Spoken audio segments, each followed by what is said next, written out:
Hey everybody, I'm coming through my webcam this week. Sorry I haven't been uploading in a while, but I've been crazy busy because I am finally graduating college and I'm trying to get into law school and it's giving me stress. But this week is my birthday on Thursday, so I got to choose a topic for this week and I chose um, adult literature or adult books more in general because I feel that on BookTube as a whole, a lot of people talk about YA, and I really like YA. I read quite a lot of YA, but I also feel like I read a lot more adult fiction than most people do around here, and I think it's really cool to talk about that. So, um, the basic question is, do you read adult fiction, and what do you think of it, and do you like it? Well, I really like it, and I read it a lot. So I decided to show you 5 books, 5 cameras different, that I really like that are adult fiction, but that I think that are also sort of easy transitions if you are mainly reading YA and want to get more into reading adult fiction. So the first one I have is this one, American Gods by Neil Gaiman. This is the Dutch edition, but it's the same book. I recently finished this and I really liked it, and I think it's good because Neil Gaiman also writes more YA books. It's not too complicated, but it has a really cool concept that focuses on how the really old mythological creatures follow people that believe in them, and that's how they get their power and end up in the US in power struggles and everything. It's really awesome. The second book I want to show you is a lot more contemporary. It is Extremely Loud and Incredibly Close by Jonathan Safran Foer. This is also the Dutch edition, as you might have realized. But what I really like about this book that it is set after 9/11. It's about a little boy that lost his dad and trying to make sense of the whole world again, sort of. And what is really cool is that it has a really cool way of sort of incorporating pictures, but also like the way the text is placed on the pages. And there was another like sometimes they do stuff like this where they circle text, and that just makes it really interesting, sort of more, I don't know, like an extra dimension to reading, which I really enjoyed. And also, Jonathan Safran is a really good writer, so that really helps.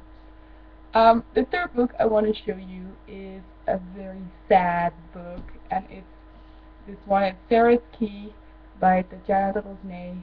And again, this is Dutch edition. I don't know why all of a sudden I only have Dutch books that I want to show you, but you know, it exists in English.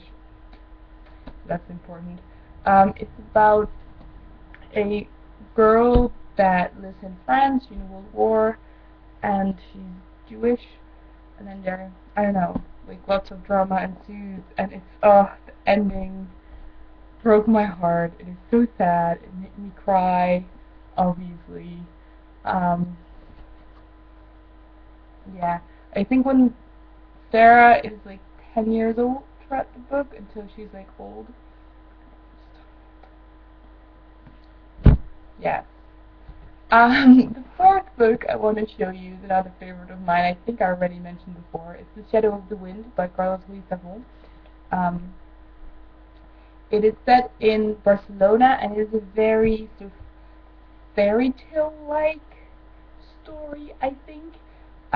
It's what it's really cool is that it is about books and about the value of books and appreciation of books. It sort of centers around this graveyard of forgotten books that are sort of this small society keeping it alive and keeping it into existence.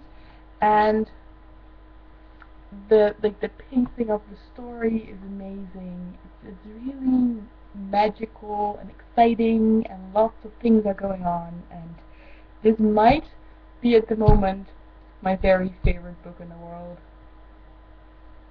So I definitely recommend this to a lot of people. And the last recommendation I have is this one. It says it's very small. It's Pride and Prejudice by Jane Austen. And I know this is a classic, and that might be a bit scary if you're not used to either reading classics or not even adult books at all.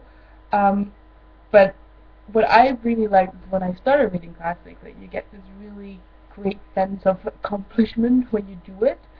And I think Pride and Prejudice is one of the best books to start with because it's so much easier than I thought it would be. It was so much more just simply enjoyable, and it's a nice story, and it's really like the language and everything. Like I read it for the first time when I was 16, and English wasn't even my native language, which I think points out quite in total that it's easy to understand, and also because the story is already so familiar, it's easy to follow.